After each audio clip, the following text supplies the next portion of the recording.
देख रहे हैं राष्ट्रवादी संदेश।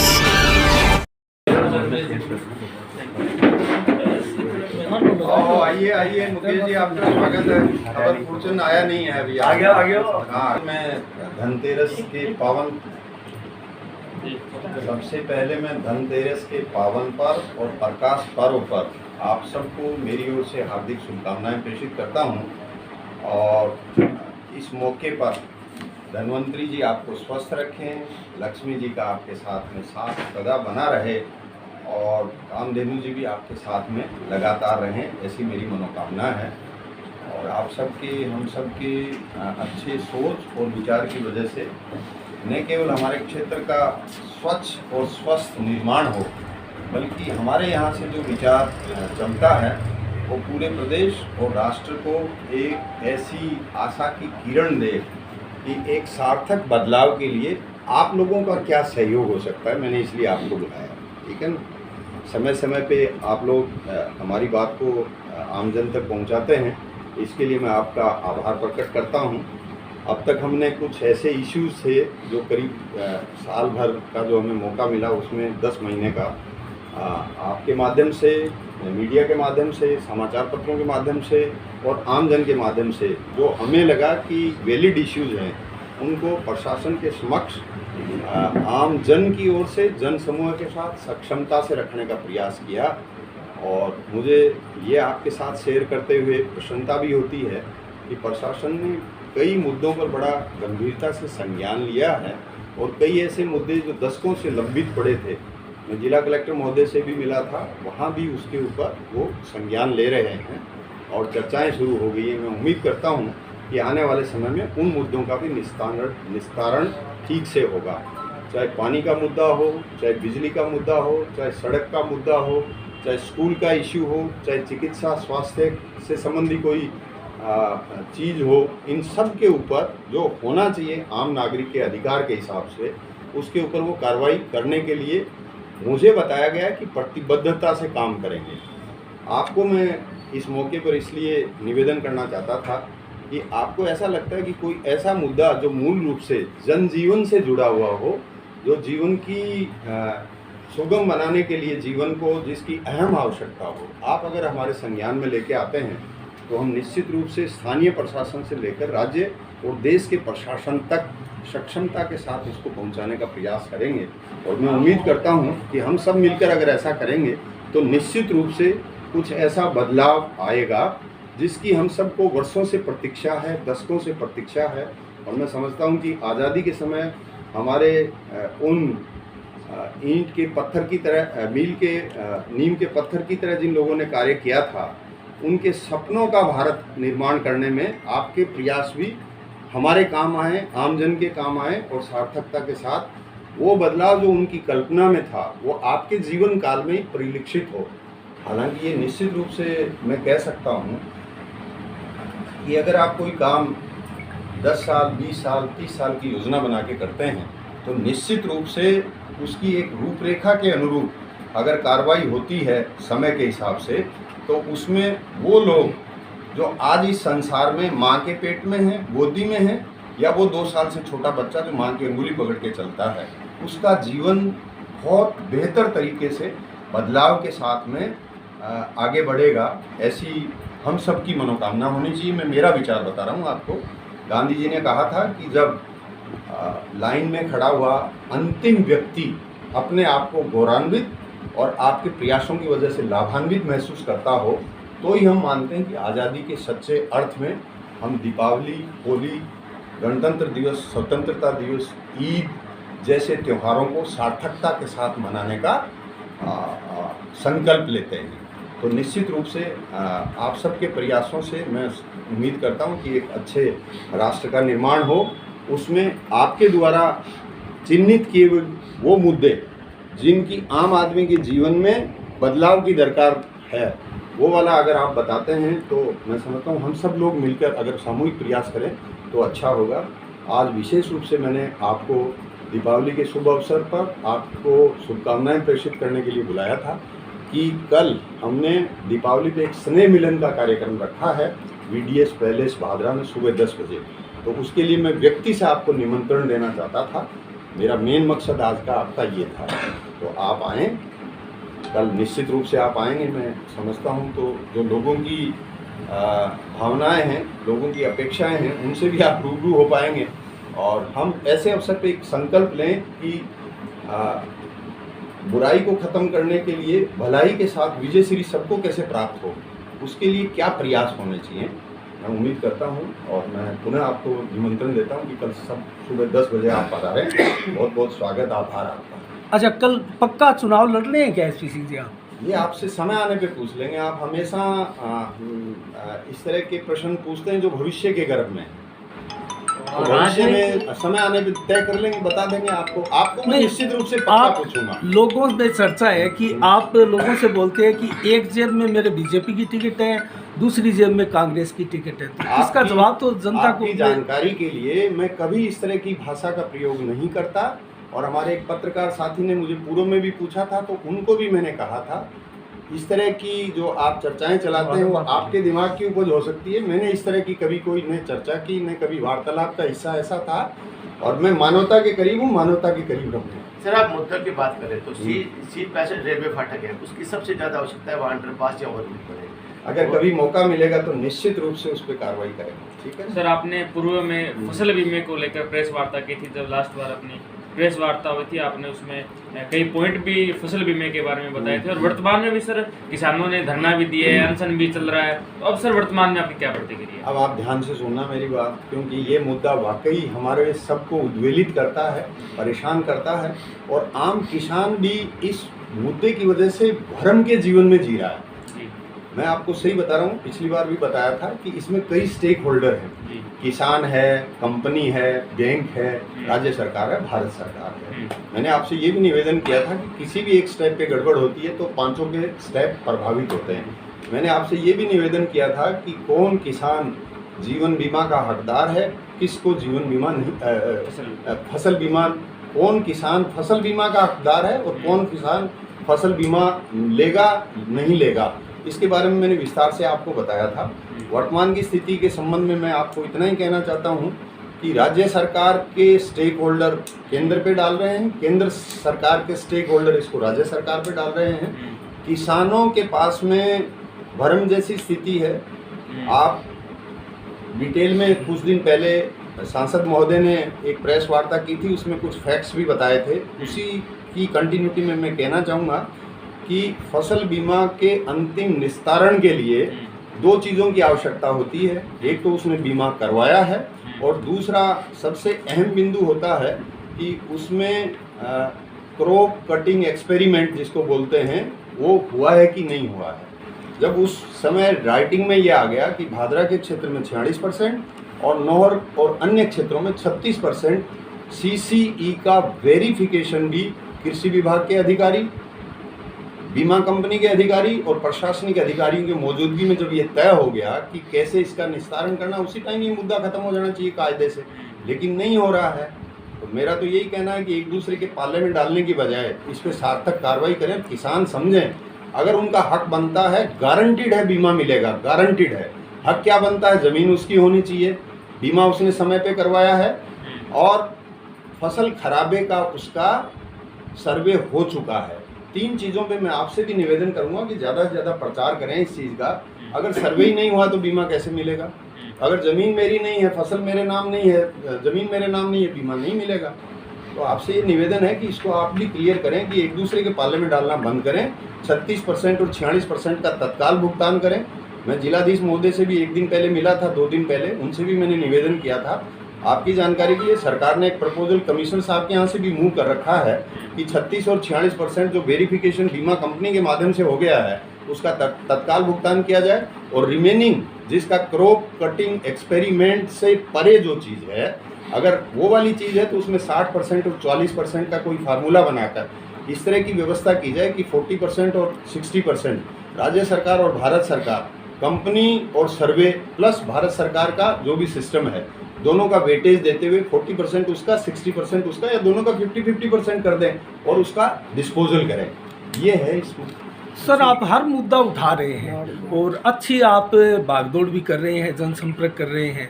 गोकसी का एक मुद्दा हुआ था, उसमें आपकी उपस्थिति कहीं दिखाई नहीं दी। नहीं, मैंने तो सही चीज़ के लिए कहा था कि कानून सम्मत कार्रवाई हो। मैंने कहा था सबसे पहले, आप फेसबुक देखें, सबसे पहले डाला था।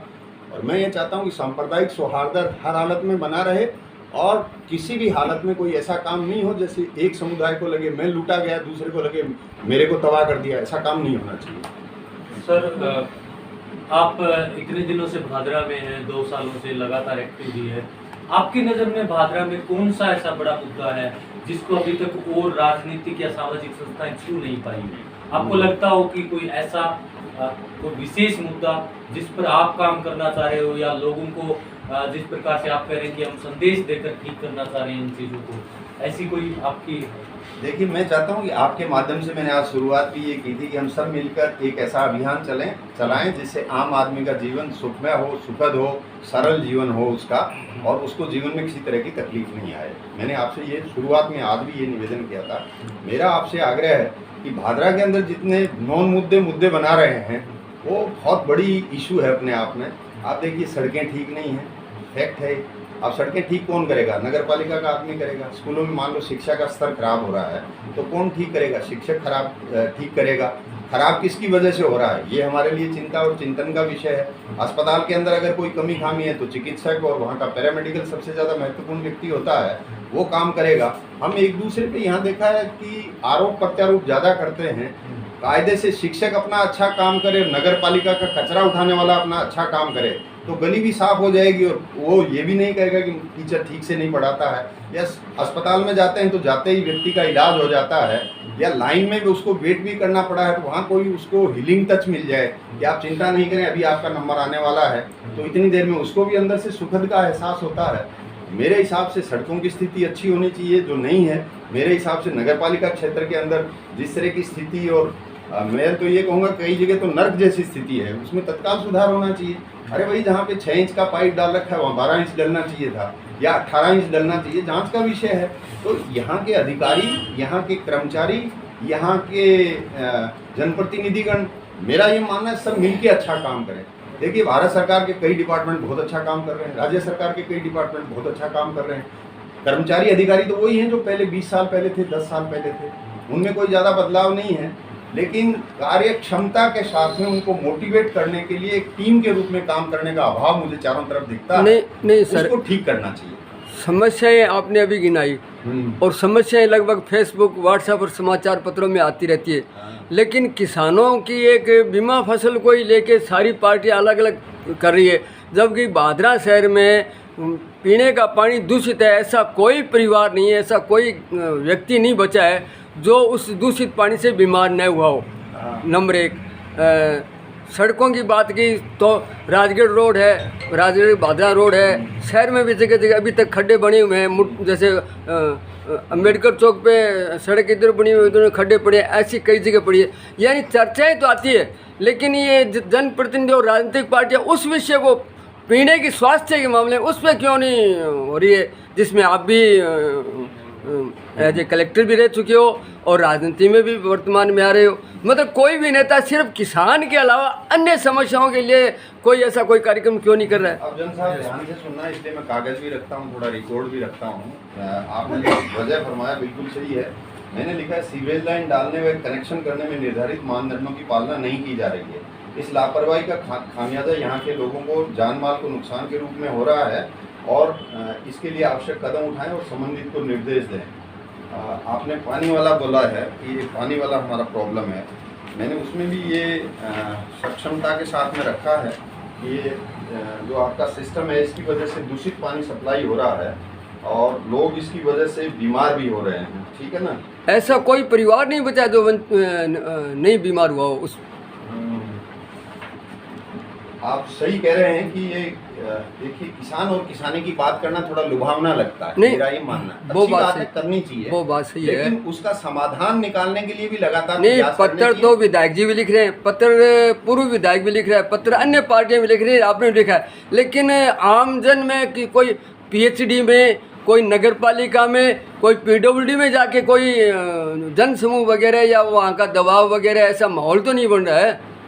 यानी कागजों में कार्रवाई। देखिए, मतलब ये तो जनप्रतिनिधि को और अधिकारियों को तत्काल प्रभाव से कार्रवाई करनी चाहिए। आप जो बता रहे हैं वो वैलिड मुद्दे हैं, मैं एक्नॉलेज करता हूं उनको।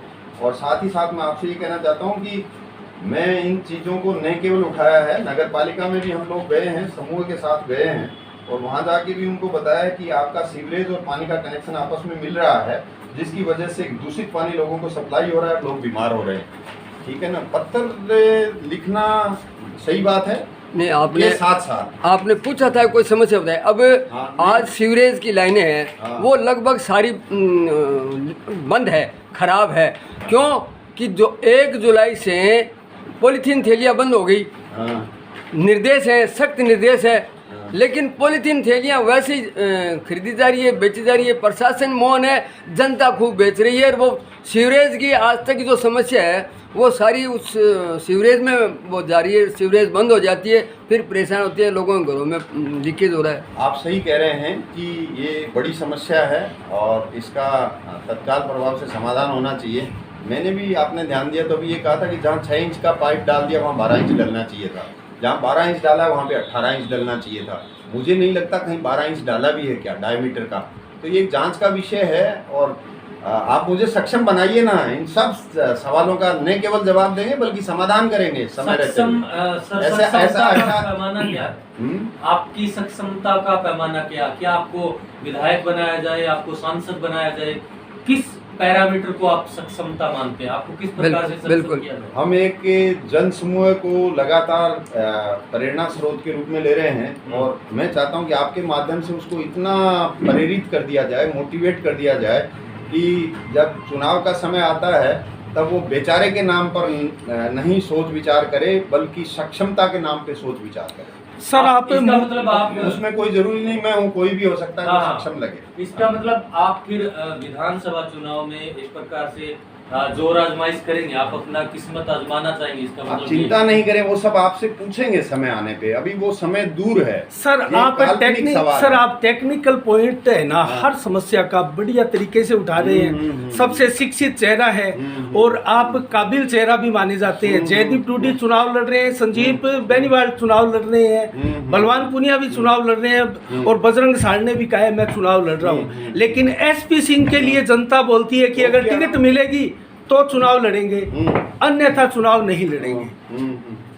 अरे उनको रोकना भाई, इधर रोकना क्या सर जनता ये चाह रही है, ये सभी चुनाव लड़ रहे हैं जो 4-5 मुख्य चेहरे हैं, लेकिन एसपी सिंह के लिए जनता ये सोच रही है और ये इनकी टीस भी है कि इतना काबिल चेहरा होते हुए भी वो ये नहीं कह रहे हैं कि टिकट नहीं मिली तो मैं चुनाव लड़ूंगा, सिर्फ टिकट मिलेगी तो चुनाव लड़ूंगा। आप ये खुलासा क्यों नहीं करते? नहीं कही है ना, ये तो सब आपकी काल्पनिक शक्ति का प्रभाव है। नहीं तो आप जनता की बात का जवाब नहीं देना चाहिए। नहीं, क्या बात कर रहे हैं, जनता से हम इतना सौहार्दपूर्ण वातावरण में मिलते हैं, उनके हाथ लगाते ही मुझ में ताकत और ऊर्जा का संचार होता है।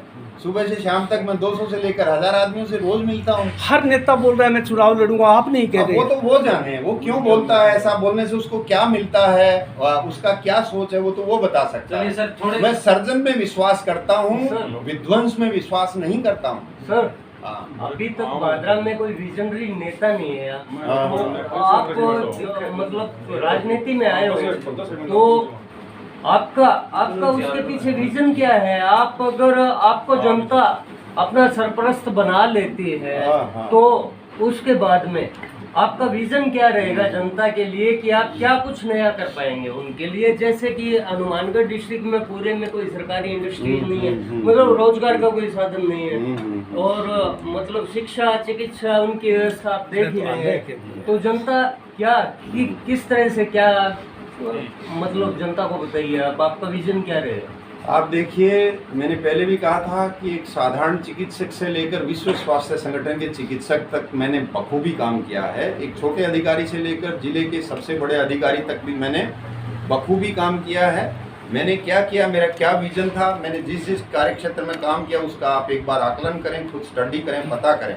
जब मैंने जिले के अंदर मुख्य चिकित्सा अधिकारी के रूप में ज्वाइन किया था तो चिकित्सा क्षेत्र के कुछ पैरामीटर्स होते हैं 33 जिलों में। ये जिला कुछ पैरामीटर्स में 31 नंबर पे था, कुछ में 28 नंबर पे था। जिस दिन मैं इस जिले को छोड़ के गया था अधिकांश पैरामीटर पूरे राज्य में 1 नंबर पे थे। मैं जिन जिलों में जिला कलेक्टर रह के आया हूँ वहाँ पानी से लेकर, राशन से लेकर, न्यूट्रिशन से लेकर, पोषण मिशन से लेकर, आम आदमी के जीवन के खुशहाली के इंडेक्स बढ़ाने तक करीब करीब सब चीज़ों में हमने या तो अपर 5 में रहे या देश भर में 1 नंबर पे रहे।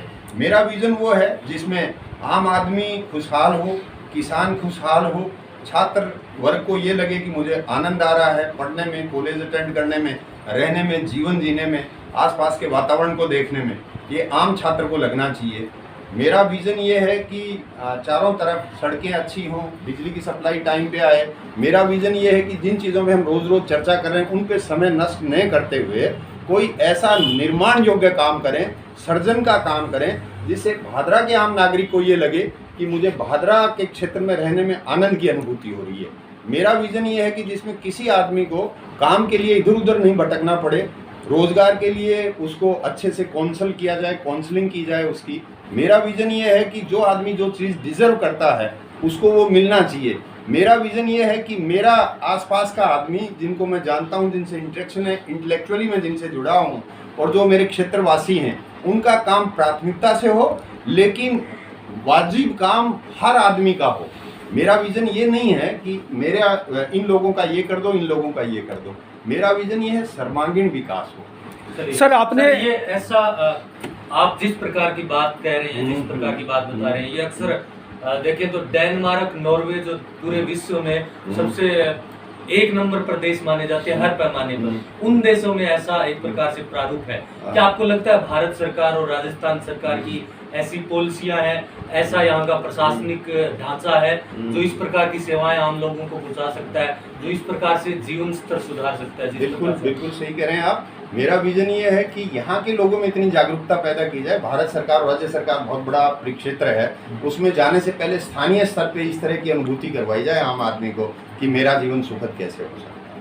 सर आपने अपना विज़न बताया, बहुत शानदार विज़न बताया, और आप जिस संवैधानिक पद पर रहकर आए हैं उसका ट्रैक रिकॉर्ड भी काफ़ी अच्छा है, लेकिन इस गंदगी भरी राजनीतिक में आप कैसे कूद गए सर? कैसे आपने डिसीजन ले लिया? आप ये कह रहे हो ये गंदगी भरी है और ये राजनीति है और मैं उसमें कूद गया।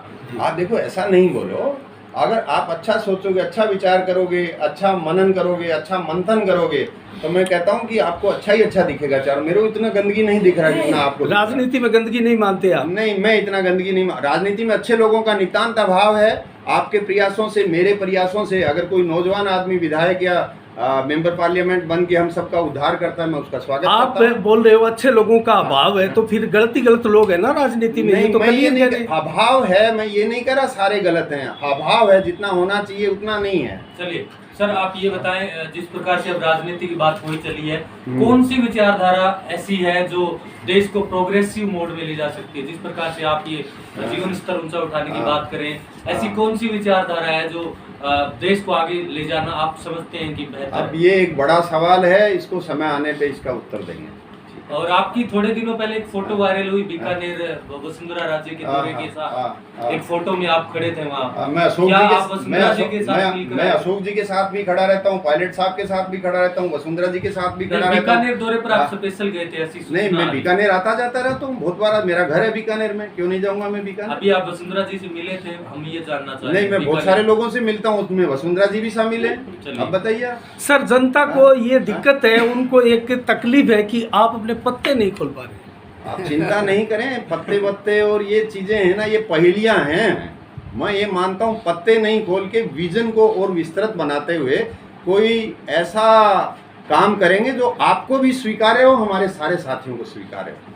सर, नेठाना में 3 साल से लगातार धरना प्रदर्शन चल रहा है बिजली को लेकर, तो सर वो भी एक जन जागरूकता ही मामला है, तो अभी आप उसमें दिखाई नहीं। ये बात सही है, ये बात सही है कि वहाँ से कई फ़ोन आए थे मेरे पास। मैंने उनको कहा था कि कानून सम्मत कार्रवाई करें तो मुझे आमंत्रित करें, कानून के हिसाब से मैं इसका समाधान करने में आपका सहयोग करूँगा। मैंने कहा है, दिखाई देना, देखो हर जगह जाना फिजिकली नहीं सर, कोरोना काल के बिल माफ करने की उनकी एक मांग है, बड़ी मांग है। तो क्या ये मांग आप जायज़ नहीं मानते हैं? मैं उनकी मांग को जायज़ मानता हूँ, मैं उनकी मांग को जायज़ मानता हूँ। और बताओ लीगल सर कैसे होगा फिर? उनको आप बता रहे हो लीगल किस तरीके से सर वो काम करे? नहीं, लीगल देखिए, इसमें देखना पड़ता है। मैं आपसे 10 रुपये लेना चाहता हूँ, किसी भी हालत में आपकी जेब में 6 रुपये से ज़्यादा नहीं है, आप मुझे 10 रुपये दे सकते हैं क्या? आप ये बताएं। नहीं सर, अगर आप मैं फाइनेंस आता है, इसमें सबसे बड़ा फाइनेंस है। आप आप 6 रुपए के स्टेक होल्डर हैं, मैं 10 रुपए आपसे कैसे ले सकता हूँ अगर आप मेरे को माफ भी करना चाहें 10 रुपए देके, ठीक है ना? आप सब करेंगे, ठीक सर करेंगे। डुमराना में लगातार 1 महीने से हाँ, धरना प्रदर्शन भी चल हाँ, रहा है और हाँ, उसपे फिर आज जो है 5 आदमी जो है वो अनशन पर जुड़े बैठे हैं, हाँ, इसका क्या कहना चाहिए? नहीं, वो तो किसानों की अगर कोई वाजिब मांग उठाता है, वो चाहे डुमराना में उठाए, मलसीसर में उठाए, हनुमानगढ़ में उठाए, राजगढ़ में उठाए, जयपुर दिल्ली उठाए, बॉम्बे उठाए, अच्छी बात है।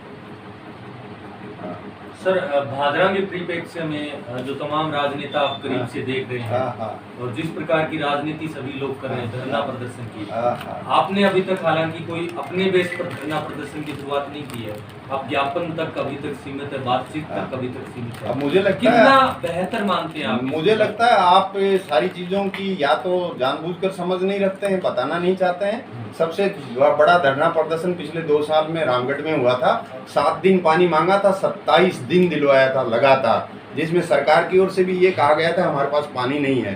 बाद में हमने मजाक के लहजे में किसी बड़े आदमी से कहा था कि जब पानी 7 दिन नहीं था, 27 दिन कहाँ से आ गया? ऐसा नहीं है। जहाँ ज़रूरत लगती है मुझे कि वैलिड पॉइंट है और उसका वैलिडिटी के पैरामीटर हर आदमी के अलग अलग होते हैं। मेरे पैरामीटर ये हैं कि आम जनजीवन डिसरप्ट नहीं होना चाहिए, आम जनजीवन सुचारू रूप से चलना चाहिए और आपकी बात को सक्षमता के साथ में उचित प्लेटफॉर्म पे समय रहते हुए रखनी चाहिए और समाधान तक उसका पीछा करना चाहिए। सर पिछले कुछ दिनों से लगातार आप जो ग्रामीण लोगों की टीम है जो अपनी अपनी जगह पे शांति से लगातार काम कर तो सर क्या कस्बे की चर्चाओं को आप महत्व नहीं देते? नहीं, कैसे जैसे मतलब बताएं क्या जो बात करते हैं? हमारे मैं सवाल हर चीज को सर महत्व देता हूं। पत्रकारों के कोई सवाल नहीं होते, सारे के सारे सवाल जनता के होते हैं और जनता के जनमानस पर उनके पटल पर दिमाग में जो होता है वो पत्रकारों के मुंह से नेता के सामने निकलता ऐसा है। सर कौन सा जनमानस का सवाल है जो मैंने आपको उत्तरित नहीं किया, बताएं? आप पता ही नहीं बोल रहे हैं सर कौन सी पार्टी से वो चुनाव एक बात है, एक बात को आप पकड़ के बैठे रहते हैं। मैं ये कह रहा हूँ उसके अलावा संसार में बहुत सारी चीजें हैं ना। पार्टी वार्टी सब बताएंगे, आपसे पूछेंगे, आपसे बात करेंगे। मैंने कहा ना और किसी को और कोई मुझे मिले नहीं मिले उस दिन, अनिल कौशिक मुझे निश्चित रूप से। तो ये था डॉक्टर एसपी सिंह पूर्व जिला कलेक्टर की प्रेस कॉन्फ्रेंस, जहाँ इन्होंने जानकारी दी, समस्याओं के बारे में बताई और दीपावली स्नेह मिलन का जो कार्यक्रम रखा है उसके बारे में बताया और शुभकामनाएं देते हुए कल जो है दीपावली स्नेह मिलन VDS पैलेस में रखा है, उसके लिए आमंत्रित किया। देखते रहिए राष्ट्रवादी संदेश, लाइक कीजिए, सब्सक्राइब कीजिए और जो सब्सक्राइब नहीं किए हमसे नए जुड़े उनसे भी निवेदन है कि वो भी राष्ट्रवादी संदेश सब्सक्राइब कीजिए। जय हिंद, जय भारत।